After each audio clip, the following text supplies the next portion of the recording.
everyone, welcome to the latest video with the Intentional Classroom. My name is Teresa Muley and I am excited to share with you 10 different ways that you can group students together for teamwork or games or whatever it might be, okay? Super important that we have some kind of control over it and that they don't just randomly choose, because that's when cliques begin. That's when students kind of migrate to the same people over and over and over again. So I'm gonna give you 10 quick ideas on how to group your students into small groups or teams, okay? Number one, matching memes. If you have 20 students in the class, you would find 10 memes and print off 2 copies of each, and then they basically have to find their match. Now, what is important about these memes? First, they should be relevant to whatever you teach. So if you teach allied health, find a meme that has to do with nursing. If you teach cosmetology, find something that has to do with cosmetology. It just makes it a little bit more fun, okay?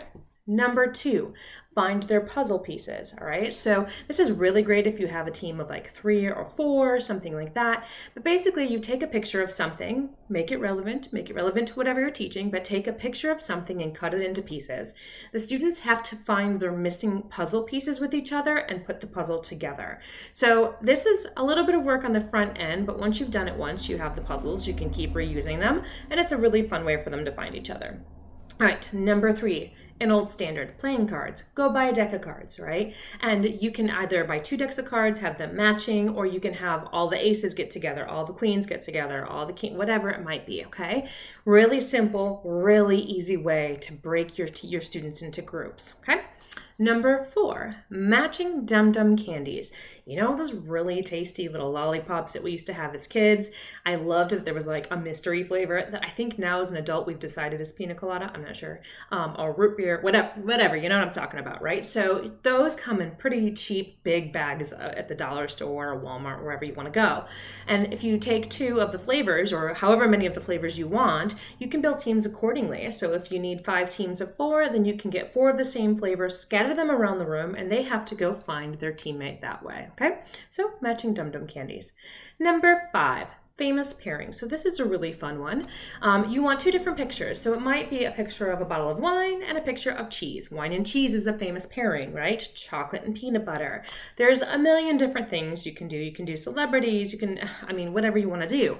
But basically the students have to figure out what their pairing is, come together and build the team that way. All right. Number 6, bingo ball names. So if you happen to have a bingo ball wheel, that's great.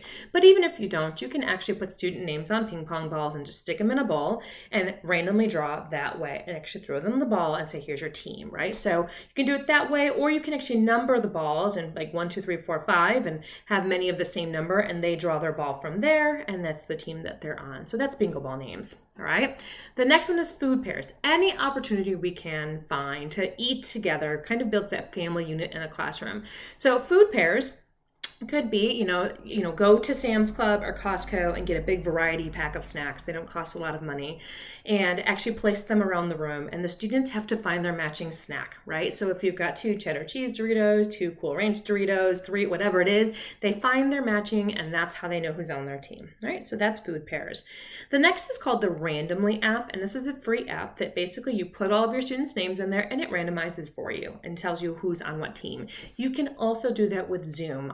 They have the breakout rooms and you can do that random. So that's another option. All right. Number 9 is animal sounds to animals. This is my favorite one probably ever, especially with cosmetology students, which I think most of you know is my background, but cosmetology students tend to be a little more boisterous, a little louder. They aren't afraid to speak. So basically what you have is half of the class has an animal sound written on a piece of paper, and the other half has a picture of an animal, okay?